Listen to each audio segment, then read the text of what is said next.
Fala rapaziada, beleza? Mais uma aula aqui no nosso curso de Química Preparatória para o Ensino Médio e Vestibulares. Eu sou o Matheus, professor de vocês aqui no curso e dono do canal. E a aula de hoje vai ser uma continuação da última aula. A gente viu os gases ideais da última aula, a gente chegou na equação dos gases, a gente entendeu como que pressão de um gás varia com a temperatura, o número de mols, que é a quantidade de gás, e o volume do recipiente que esse gás está. E a aula de hoje vai ser uma consequência da aula passada, então se você não viu, eu recomendo muito que veja, porque é a base de tudo que a gente vai falar nessa aula. Algumas leis, algumas ideias partem da equação dos gases ideais, né, o PV igual a nRT, que foi a equação que a gente chegou na última aula, no final, a partir de três grandes cientistas Boyle, Charles e Gay-Lussac. Lembrando de novo, qual que é a conclusão principal da última aula? Matematicamente, como que a gente consegue relacionar a pressão de um gás com volume, número de mols e temperatura é através da equação dos gases ideais, PV igual a nRT. Foi assim que a gente chegou, foi nisso que a gente chegou, inclusive, no final da última aula. E ela é meio que a base para fazer o estudo de todos os gases que você puder imaginar. Só que assim, vamos pensar numa coisa. A gente lembra, lógico, que o R é a constante dos gases ideais, número constante, o número que nunca muda. Mas será que é o único número que nunca muda? Vamos pensar o seguinte. Vamos supor que eu tenha 5 mols, que são essas 5 bolinhas vermelhas, dentro de uma caixa. Se eu aumentar a temperatura, o que acontece com o número de mols? Bem, se não tiver nenhuma reação química acontecendo, se aumentar a temperatura, o número de mols continua o mesmo. 5 bolinhas, 5 mols. E se eu aumentar a pressão? De novo, se eu não tenho nenhuma reação acontecendo, se essas bolinhas vermelhas, se a substância representada por essas bolinhas vermelhas não está sendo nem consumida e nem sendo formada a mais, eu vou continuar tendo 5 mols. E se o volume mudar, a mesma coisa, eu continuo com 5 mols. Então, a não ser que eu coloque ou tire gás, o número de mols, o N, que é a quantidade de gás que eu tenho em mols, também nunca muda. Não importa o que eu faça, nem com a temperatura, nem com a pressão e nem com o volume. Então, com isso, a gente tem duas coisas que são constantes aqui. O número de mols de gás, que não muda a não ser que eu coloque mais gás ou tire gás, e a constante dos gases ideais, que é o R. Se N nunca muda e R nunca muda, N vezes R também não pode mudar. Se N for sempre 2 e R for sempre 4, N vezes R vai ser sempre 8. Então, o resultado da multiplicação de dois números constantes é outro número constante, outro número que nunca muda. E por que isso importa para mim? O que aqueles cientistas que eu falei no começo da aula conseguiram sacar de acordo com essa equação aqui, sabendo que N vezes R não muda? Vamos fazer o seguinte, na equação dos gases ideais, PV igual a nRT, N e R vão ficar isolados de um lado. Tudo que não for N e R vai para o outro. Então, se PV é igual a nRT, eu tenho que passar o T dividindo. Eu quero tudo só NR de um lado e tudo que não é NR do outro. Então, se PV é igual a nRT, a temperatura, que é o T, vai passar para o outro lado dividindo. Então, eu sei que PV sobre T é igual a NR. Só que qual que é o ponto disso aqui? NR é um número que nunca muda, certo? E PV sobre T é igual a NR. Logo, se NR é constante, PV sobre T também tem que ser constante. Por quê? Porque eu sei que PV sobre T é igual a NR. Se NR nunca muda, o que está do outro lado do igual, que é o PV sobre T, também não pode mudar, porque afinal de contas eles são iguais. Então, de novo, se NR fosse sempre 8, PV sobre T também ia ser sempre igual a 8, porque os dois são iguais. Então, PV sobre T é uma relação constante, é uma relação que nunca muda. Então, não importa o que eu faça, não importa como eu mude os valores de pressão P, volume V e temperatura T. Eles sempre vão se ajeitar de um jeito em que a relação PV sobre T, pressão vezes volume sobre temperatura, fique igual. Nunca mude. E com isso a gente chega na primeira grande relação, descoberta por um cara chamado Capleron, um francês, que fala para mim exatamente isso. Ele descobriu isso. Ele que deduziu isso a partir da equação dos gases ideais. E de experimentos que ele fez também.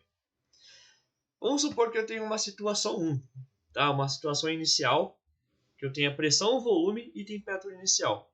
Faço modificações e consigo, no final, pressão, volume e temperatura diferentes da que eu tinha no começo. Não importa que os valores de pressão, volume e temperatura tenham mudado. A relação PV sobre T nunca vai mudar. Então, PV sobre T do início, que eu vou chamar de situação 1, tem que ser igual a PV sobre T da situação 2, que é a situação final. E você pode fazer a quantidade de modificações que você quiser. A relação PV sobre T nunca muda. E essa que é a lei de Caplerón. A partir disso vieram outras constatações com outros experimentos que saíram da relação de Caplerón, da lei de Caplerón. Vamos supor que a gente conseguisse fazer modificações de pressão e volume e a temperatura nunca mudasse, a temperatura fosse constante. Com isso acontecendo, T1 é igual a T2. A temperatura não muda, ela é a mesma nas duas situações. Se ela é a mesma, eu posso cortar. Eu posso cortar esse T quando a temperatura nunca muda. E com isso, eu fico que P1 vezes V1 é igual a P2 vezes V2. Ou seja, em uma situação em que a temperatura não muda, e a gente chama isso de isotérmica, a relação pressão vezes volume é constante. Por quê? Porque sai diretamente disso daqui.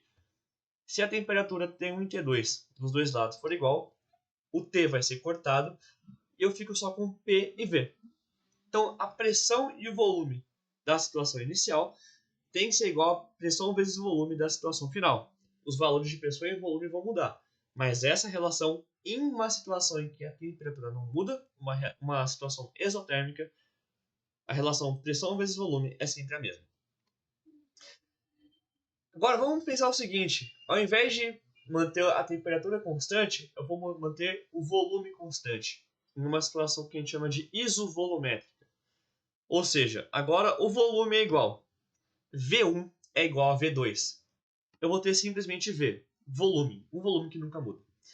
Do mesmo jeito que eu cortei a temperatura das frações, porque eram iguais, em uma situação isovolumétrica, de volume que nunca muda, eu vou cortar os V's. Então eu vou sobrar P e T. Vou ficar com P e T no final. Ou mais especificamente nesse caso, P sobre T. Então a lei de Gay-Lussac é outra consequência. Quando o volume não muda, eu posso mudar o valor de pressão e temperatura. Mas a relação P sobre T nunca muda em uma situação isovolumétrica, uma situação em que o volume é constante. Ou seja, os valores de pressão e temperatura vão mudar, mas a relação pressão sobre temperatura ao longo de tudo que eu fizer, de todas as mudanças que eu tentar, nunca vai mudar. Agora, a última situação, e se a pressão for sempre constante? E se a pressão não mudar? Vamos voltar para a equação geral. Se a pressão não mudar, vou fazer o mesmo raciocínio. Se na isotérmica, em que a temperatura nunca mudava, eu cortei os T's, e na isovolumétrica, na situação em que o volume não muda, eu cortei os V's, na situação em que a pressão não muda, P1 e P2 são iguais. Né? O valor não muda, o valor de pressão não vai mudar. Então eu posso cortar os P's. Fico com V sobre T. Essa situação é chamada de isobárica. Situação isobárica é a situação de pressão constante. A pressão não muda ao longo das modificações que eu vou fazendo. E com isso eu chego na lei de Charles, que é só uma releitura de novo daquela equação inicial de Caplerón lá atrás.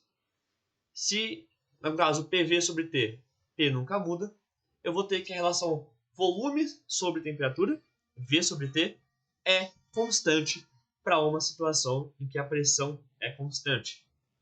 Tudo sempre consequência desse raciocínio aqui, e esse raciocínio lógico a gente chegou a partir da equação dos gases ideais, sabendo que o número de mols não muda, R não muda, logo PV sobre T também não pode mudar. Com isso a gente chegou na equação de Caplerón, que fala, de novo, que a relação PV sobre T é constante ao longo de todas as modificações que eu faço no meu sistema, e com isso eu consigo tirar casos específicos para temperatura constante situação isotérmica.